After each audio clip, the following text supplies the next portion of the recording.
Hello everyone, this is Matthew Frailey, founder of BreakpointTrades.com. Founded it back in 2003, 21 years ago, to provide advanced technical analysis, market commentary, trade ideas, and advanced mechanical trading algorithms, which is my passion, such as our SPY and ES mean reversion systems, and of course our amazing KISS trend following systems, where we track 750 stocks and ETFs, where we run the same mechanical system on. Gives amazing trades, keeps you in the trend, amazing stuff. You should check it out if you're not a subscriber. Anyway, let's go and get back to this newsletter video at hand. It is Thursday evening, June 27th, and this is our backend recorder for our website subscription service. Again, if you're just on YouTube, please consider subscribing because you'll get 5 newsletters a week. We have a trading community. We have dozens of actionable trade ideas. And of course, you'll get access to our amazing trading systems. Okay? You don't get that on YouTube. You get to see it after the fact. So let me get this recording started now. Hello everyone, this is Matthew Frailey with BreakpointTrades.com. This is the Thursday, June 27th newsletter. Normally Steve does the newsletters on Thursday. We switched. He had a commitment he had to go to. Anyway, tonight's newsletter, same format, 5 major sections. We first discuss, the general market, some admin things such as our KISS systems. We'll go over the major indexes in a top-down fashion. We'll look at a few select indicators, bonds, interest rates, a few market sectors, US dollar, Bitcoin, commodities, precious metals, GDX, and of course, our trade ideas. And I did add a few new setups. As far as the market, guys, like I said, really not a lot to say. We're in the summer doldrums, absolutely no changes in the trend. The recent consolidation looks more like a wave 4 with a wave 5 coming to attack the highs, especially on the S&P. The Nasdaq's a little bit further from its highs, so we'll see. But unless price sells off right from here hard, I would favor a run at the highs, a new high. We also have the 4th of July holiday coming up fairly soon, and usually the markets hold up into that. On Friday, remember, we have quite a bit of news. 8:30 a.m. Eastern Standard Time, PCE and Chicago PMI. Those are inflationary data. So let's see how the market responds to that. But let's go ahead and get started with things.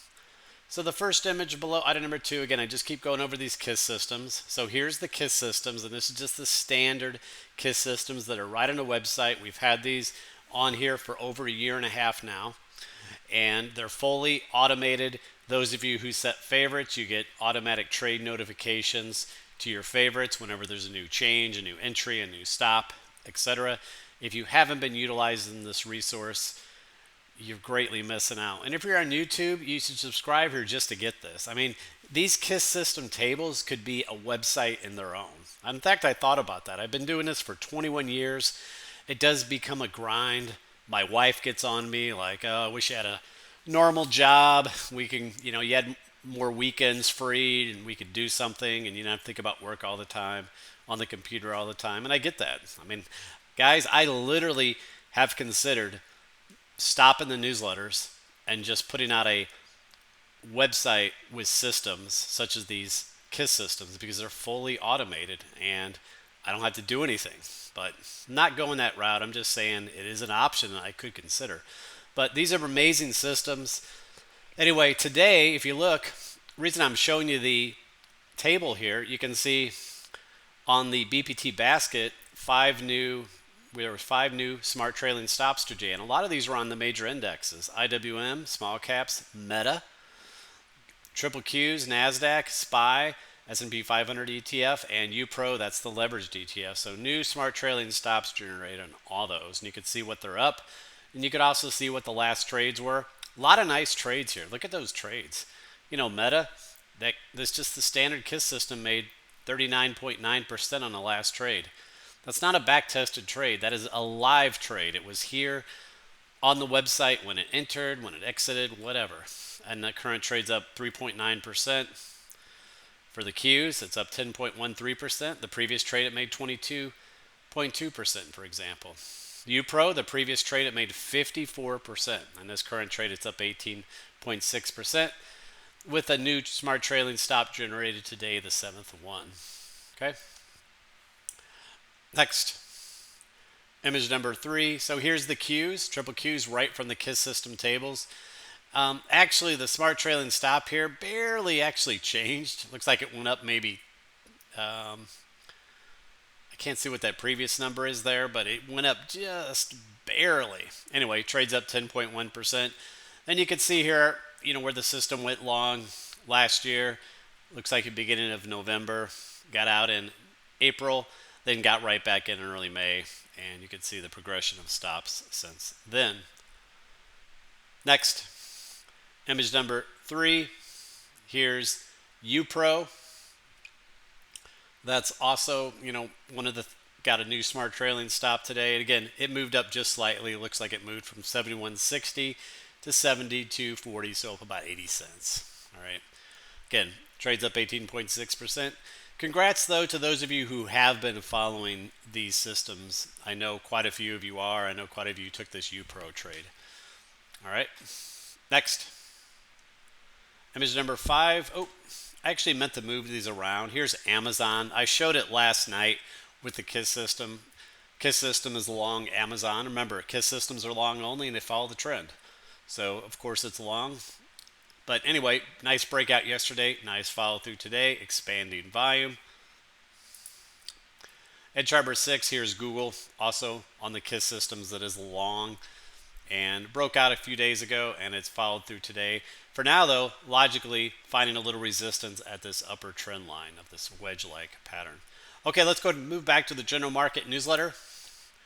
Image number 7, here's the index sector table, what transpired today and for the week. So today, major indexes were up slightly. The Russell came outperformed, up 1%. Remember, I've been stating, I think the Russell is set up this year to have a major comeback. It has underperformed all year, and I think it's going to start playing some major catch-up. All right. And for the week now, all the indexes are up slightly, as you can see. The Dow, of course, is lagging the most. It's 30 stocks. All the action is in, these big cap tech stocks that dominate the, some of the S&P now and the NASDAQ. As far as the 21 market sectors, kind of a 50-50 today of up and down here. It looks like none of the 21 sectors moved more than 1% up or down. So all these moves are fairly benign today. Currencies, US dollar pulled back a little bit today. Bitcoin bounced, as you can see. Commodities, the DBC index was up about 0.5%, up about 0.5% for the week. Another nice sell-off, though, in natural gas, down 4%. All right, apologize. I had to refresh the table here. Some of these commodities didn't update. So crude oil was up 1% today. Natural gas down 2.2%, down 5.3% for the week. It's a nice sell-off from that 200-day moving average recently. It's now approaching the 50-day. I want to see if it finds support there. Copper down again, down 0.4%, 2% for the week. Agriculture down 1.13%, down 3.9% for the week. Corn down as well. Precious metals. Now, gold. Remember I talked about it yesterday. I said it was at a critical support. And if it lost that, I was looking for a flush down. Well, it ended up rallying off support, up 1%. So gold is still iffy here. The longer it consolidates sideways, the more chance it has that it's going to consolidate into just a bullish pattern and break out again. But we'll see. It did hold support, but doesn't mean it can't reverse back down. GDX, the miners, outperformed up 1.2%. Well, outperformed a little bit. As far as the bond market, little pullback in the 10-year, 30-year Treasury yield today. Next.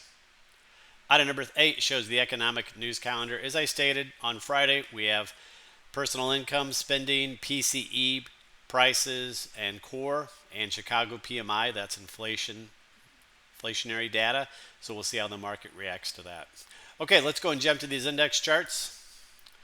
First chart below, item number 9, is the standard daily chart of the 5 major indexes. Again, slight update for the major indexes. The Russell led, which is at the bottom here, up 1%. The Dow, honestly, it's been going sideways for 3 months now. It's been lagging. Next, chart 10, here's the daily S&P 500 KISS system. So, nice bounce back today. We haven't taken out the highs, but wouldn't surprise me if we at least tag those highs. Again, we'll see how the market responds to the inflation data on Friday. Again, obviously no new smart trailing stops. So again, KISS system, beautiful job of just staying in the trends, constantly raising and adjusting those stops when price goes up. Image number 11, here's the 4 time frames. We have the daily at the upper left.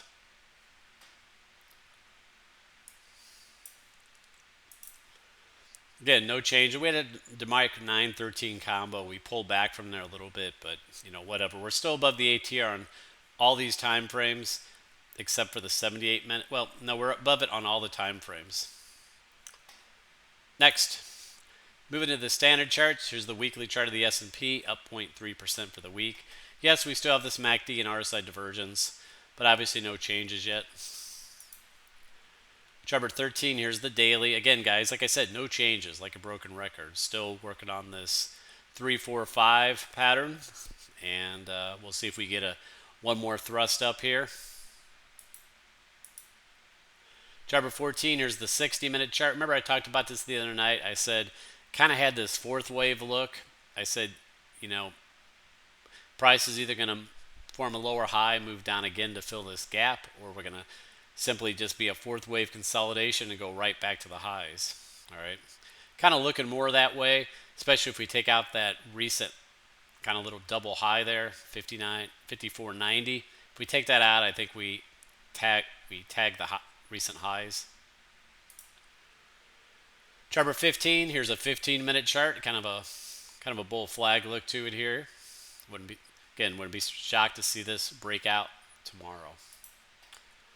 Next, chart number 16, here's the NASDAQ Triple Q's KISS system. Actually, this one had a new smart trailing stop today. Again, it didn't move up a lot. It moved up from 467.25 to 467.80, but still moved up slightly. Again, system's doing its job well. Image number 17, here's the 4 time frames. Again, as I stated, the Qs short term have been a little weaker than the S&P. They're still a little further from their recent highs.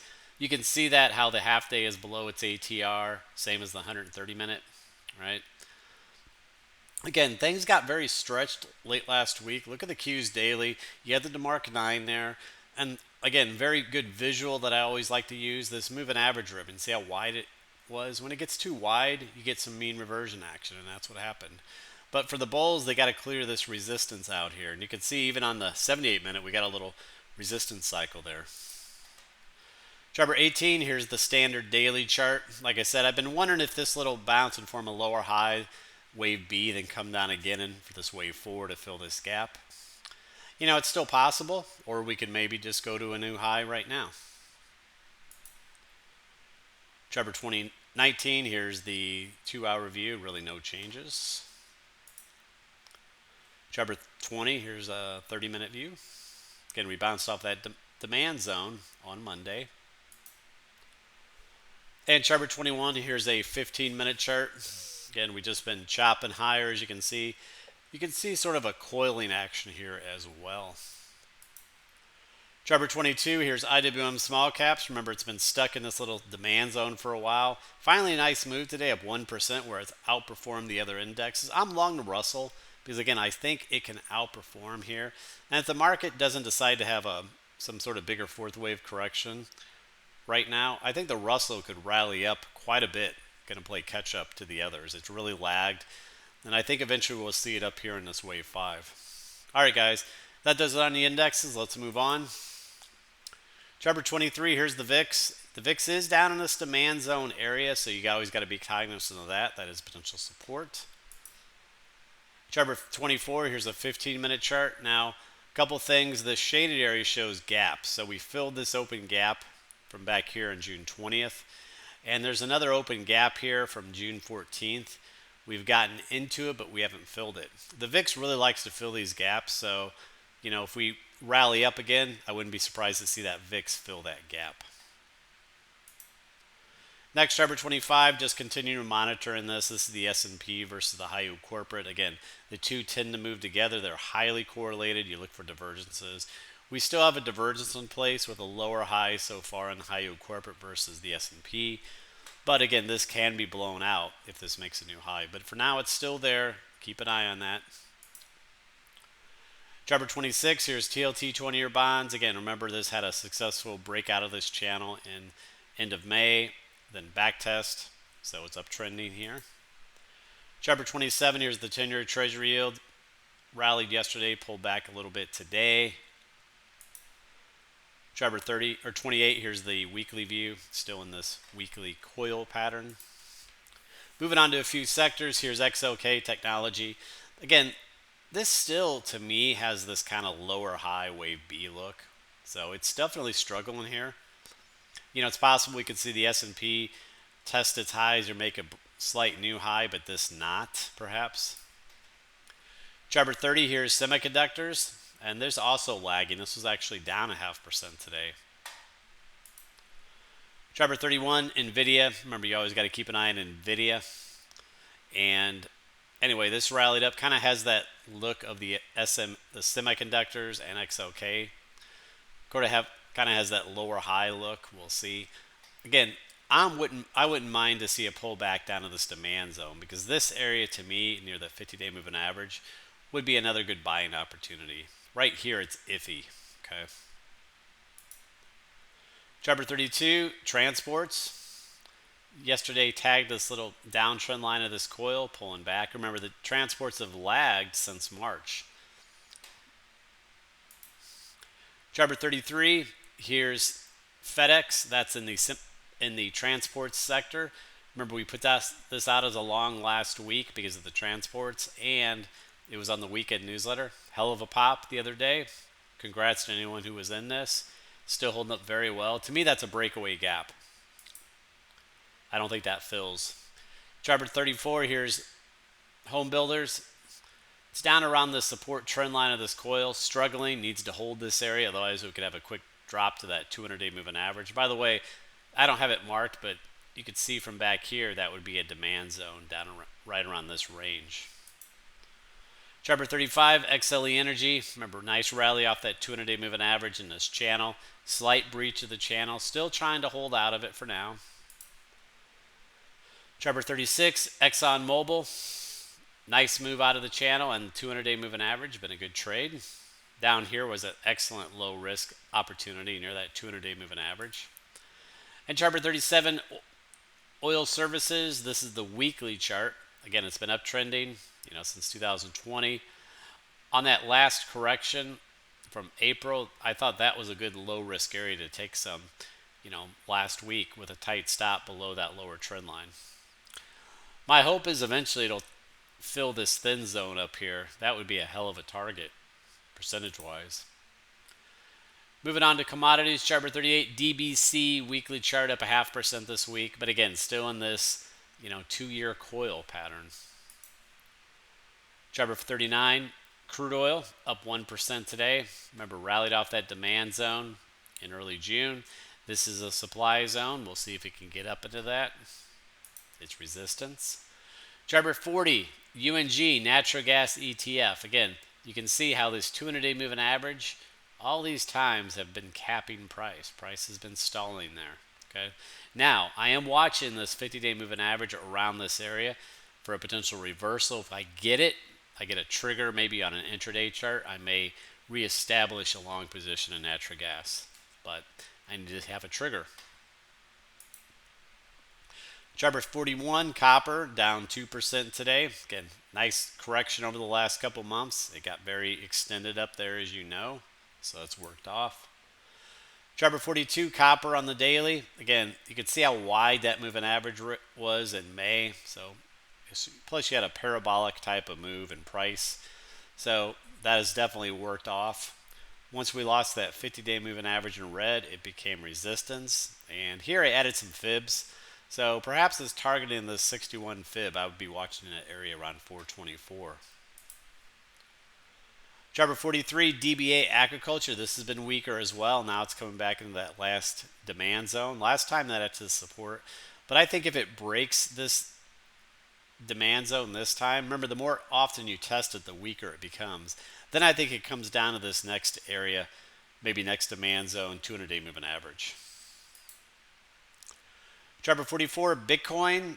Again, slight update today. It's still in this overall channel. To me, this is the best way to view this. It's been in this channel since February. Chart 45, Mara. Just showing this one because you got a fairly tight coil setting up. That gives you a lower risk trade opportunity. You know, if you're long, you put a stop below the lower trend line, or you could wait for it to break the upper trend line or whatever. But provides a low risk trade opportunity, and these coils can have strong pops when they finally break. Chart 46, BITI, it's that Bitcoin inverse ETF I've been showing. Again, it's got a nice base here. If it can take out resistance, I think it can make it up to the supply zone up here, but for now it's just chopping around. Chart 47, US dollar, again, up 0.4% this week. Nice coil pattern that's been setting up. Honestly, it looks fairly bullish, the dollar. If this breaks out, maybe that'll cause that pullback in gold I've been looking for. And let's move to gold. So chart 48, here's gold. As I stated in my last video and newsletter, this is a critical support. Okay? If it lost this, I was looking for a sell-off to this next demand zone, maybe even the 200-day moving average. Now, today it bounced, so it's at support. You know, someone asked me, oh, you were expecting to sell off. You're wrong. It needed to break support, all right? This was support, and it rallied off of it. Now, it's the longer it goes sideways, guys, the more chance it has to, you know, just be a sideways correction and then rally and break out again, all right? But again, just because it bounced today doesn't mean it's set to go back to a new high. It could bounce here a little bit and then sell off again. So we still got to watch this. Chart 49, here's the ETF GLD. Again, it was right at support yesterday, gapped up a little bit today. Again, that's critical support. If it were to lose this demand zone down here, this uptrend line from October would be my target. Chart 50, GLL, that's the inverse ETF. Again, you can see this resistance zone. It was unable to take out, and it pulled back. I did mention I own a little bit of this. So yes, I was down on it today. So it is what it is. I'm going to see if it can hold these moving averages. But again, I have plenty of other positions, so no big deal. Chart 51, here's gold on the weekly, down 0.25% for the week. So again, remember, gold is in a bull market. So otherwise, we're just viewing this whole correction as a wave 4. Eventually, once this is done, we're looking for a new high and a wave 5, new all-time high. Chart 52, silver, down 1.2% this week. Remember, it had a nice breakout this year. Silver, in my opinion, is eventually going to $50. I think gold's going to 3,000. Chart 53, silver on the daily, still hanging in this channel, right around this 50-day moving average. Chart 54, GDX was up today. You can see it stalled right at that downtrend channel line. The stocks have been outperforming here short term. That's a positive, but price needs to get out of this channel and above this 50-day moving average. Chart 55, here's Dust. That's the double inverse ETF for essentially GDX. Kind of has this inverse head and shoulder look. Again, down today, but otherwise the pattern is still valid for now. Now, just to off that dust, here's a long idea in mining stocks. This is CDE. It's a silver stock primarily. Nice coil setting up here. We had it as a long idea, guys, back here in February in the 2s. The thing hit 6. One heck of a percentage move. So right now it's coiling. Actually looks like a bullish consolidation. All right, moving on to the final part of the newsletter, trade ideas. So GRND grind was on the watch list on Monday. Beautiful breakout yesterday and follow through today on expanding volume. Congrats to those of you who caught that. Chart 58, Carnival Cruise. Also, beautiful breakout this week, continues to follow through, looks really good. And the weekly chart looks phenomenal, breaking out of a weekly coil on some expanding volume above the average weekly volume, looks great. It's been in the dump for years, you know, because of the COVID back in 2020, but it's building a big longer term base. Chart 60, Rivian, again, big gap up the other day. Volkswagen, I think, they had made a major investment into it, $5 billion or something. Again, kind of has this inverse head and shoulder pattern. It rallied off that demand zone, of course, and then you were lucky if you're already long it, which I was. Anyway, pulled back from that. That was a sell the news event, but it did came off the lows today. Jabber 61 BKR on the watch list from last week. Nice breakout. Little pullback the last couple days, but nice breakout on Monday, Tuesday. Jabber 62 Tesla. Remember I showed this on the weekend. This little half-day chart. You had a buy trigger here, which triggered basically on Monday, and it's been following through nicely. Jabber 63 Triple M coil pattern. Steve and I have been showing. Technically, you could have triggered today over this trend line. You can see price closed back below it or right at it. If you did trigger, again, just set a stop. Where I'd put a stop would be maybe just below yesterday's lows below the coil. Jabber 64 Ford Motors also was a bit on the watch list. Slight breach of resistance today, off the highs, but slight break. GM's been rallying nicely, so maybe Ford wants to do some catch up. Jabber 65 AMT. I said I would keep this on a watch list unless it lost that support. Well, it rallied off that support, so it's still in this pattern. Volume patterns are still decent. Jabber 66 AMD up today. Again, no trigger. It's still in this little downtrend channel.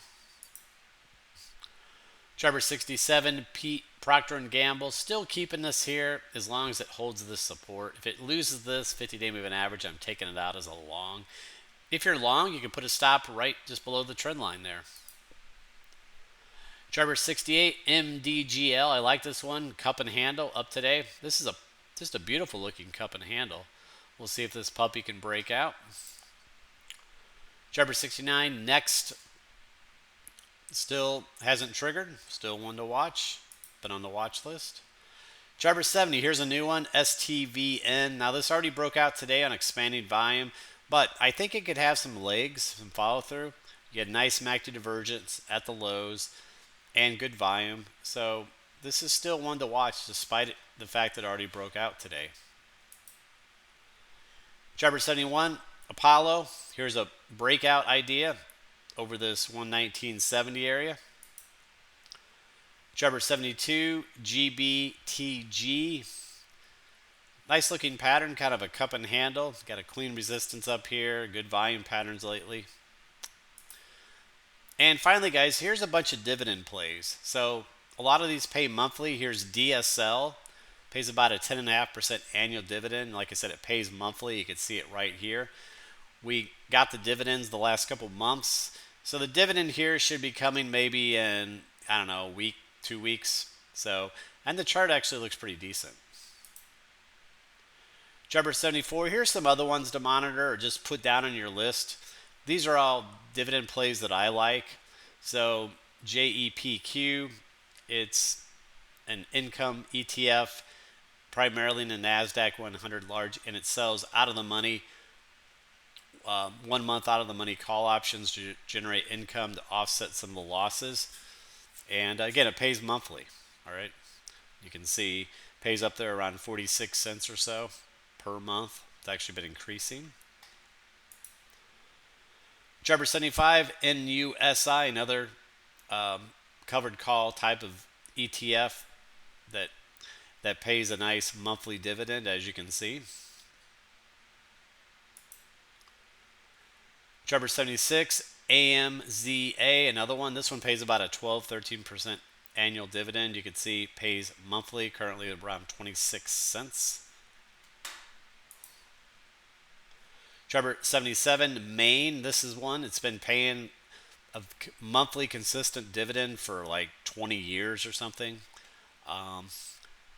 So very reliable one. And Jabber 78, here's another one. Pays monthly. OXLC pays about a 19% monthly dividend. So it's pretty crazy. Back here in April was an excellent trade, just for a trade without the dividend. Nice coil, beautiful coil setup there. But you can see the monthly dividend pays about 10 cents per month. So, on a $5 stock, that's pretty good. Now, technically, it kind of has a little head and shoulder look at the moment, but the next dividend looks like it's probably going to be coming mid-July. And the final one, chart number 79, BIZD, pays about a 9.5% dividend. This one pays quarterly, not monthly, but the last dividend was on April. So honestly, this dividend, ex-dividend date, should be coming any day here because it's now 3 months. So I bought a little bit of this. I looked, wasn't an ex-dividend date listed yet, but it's got to be within a few days because, like I said, we're already 3 months out. So, all right, guys, that'll do it. We'll see what happens tomorrow. Like I said, futures are up this evening, and again, we'll see how things react tomorrow on the PCE data. Take care.